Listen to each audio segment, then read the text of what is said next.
Ferrari is an experience by itself. Driving the 296 GTB, well, it is a different story altogether.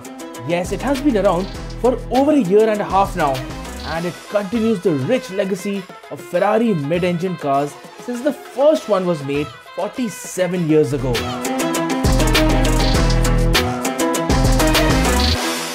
So we are in Dubai to drive the Ferrari 296 GTB, the first road-going Ferrari to have a V6 engine. Along with the V6 engine, there is also an electric motor. So yes, the supercar can be driven in full electric mode. But before we dive deep into the review, if you like Car and Bike's automotive content, make sure you subscribe to the Car and Bike YouTube channel and do like and share this video with your family and friends.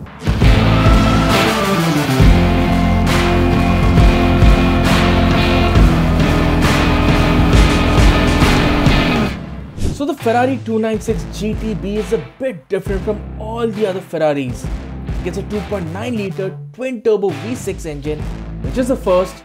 And yes, Ferrari did make a V6 in the 1950s, but that was only for racing application and Ferrari's sub-brand Dino. Nonetheless, the V6 in question here is a technological marvel. It is positioned right behind the seats, and the cylinder banks are placed at an angle of 120 degrees, and that is because the two turbos made of special and high-grade alloys are nestled between the two cylinder banks.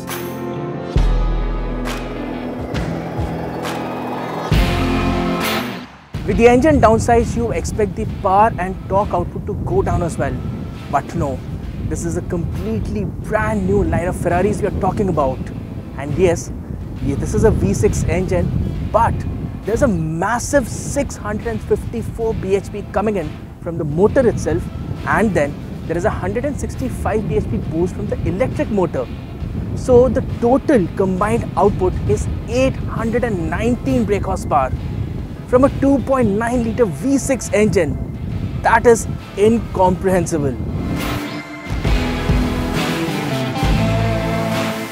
Mental, maddening and obnoxious. That's the Ferrari 296 GTB for you.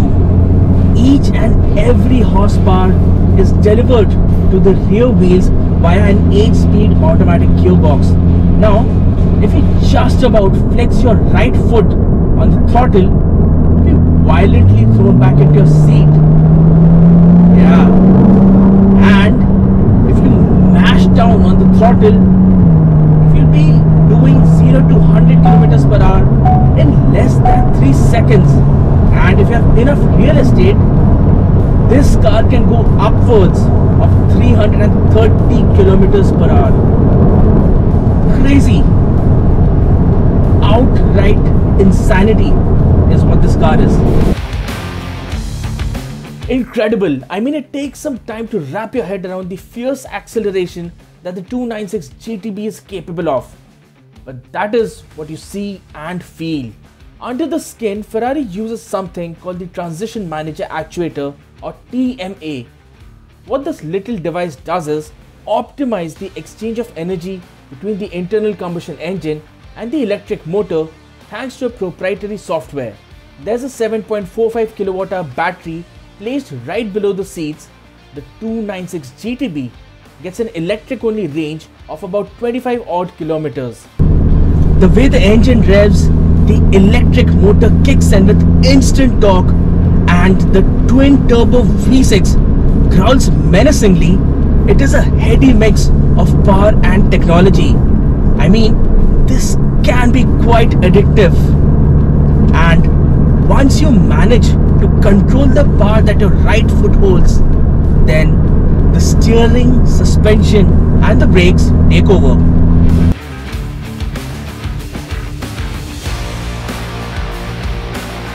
The other important electrical wizardry on the 296 GTB is the 6-way chassis dynamic sensor, which basically collects data from the steering, brakes, wheels and the gearbox to give you an even better driving experience. In corners, the car turns in as if it is running on rails, with a hint of body roll evident only if you're cornering at insane speeds and at tight turns. The grip from the fat 305 section rear tires is astounding too. Feel from the steering is engaging in a way that you expect from a Ferrari, and it is weighted well and is very direct. The 296 GTB also gets Ferrari's brake-by-wire technology that allows you to brake late into corners, keeps the car as stable as possible, and also optimizes the grip available on each tire and at all times. And if you want to let loose the wild child inside you, then Ferrari offers this feature called the slide slip control. You turn that on and the rear slides out like with minimum effort, in turn offering you maximum laughs and giggles. Fun fact, at 1470 kg of curb weight and 819 brake horsepower of combined power output, the power to weight ratio on the 296 GTB is about 557 bhp per ton. And to compare to that, the power to weight ratio of Bugatti Veyron is 530 bhp per ton. Go figure. I mean, that should tell you as to how potent the engine on the 296 GTB is.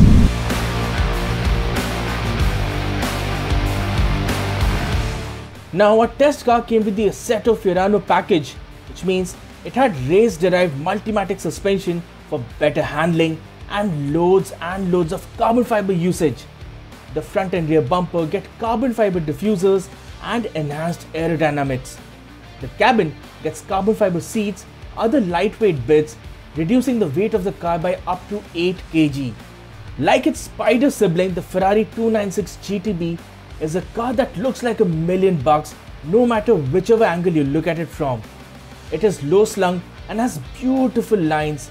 It isn't sharp or edgy like one of the Lambos, but it is graceful, and yet the moment you look at it, you can figure that the only purpose that the car is made for is going fast, really fast.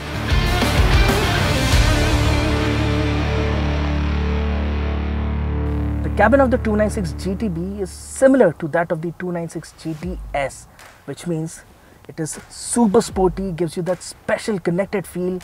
Of course, feels very premium.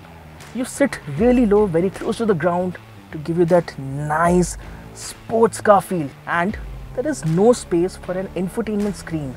The passenger though gets a tiny one with few vehicular controls. Apart from that, all the other vehicular controls and innumerable buttons on the steering wheel can get slightly over your head. Yes, it does take some time getting used to, but the overall interface is not that welcoming, not that friendly. It could have been designed in a slightly better manner.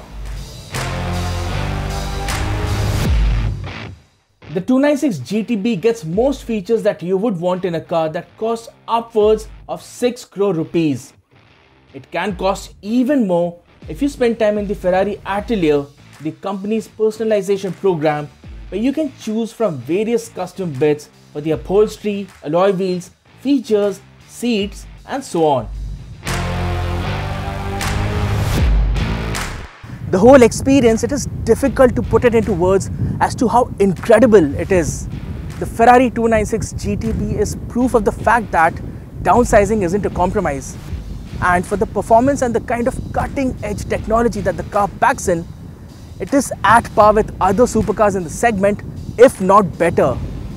It is menacingly fast, looks downright beautiful, and has that practicality in the supercar sense.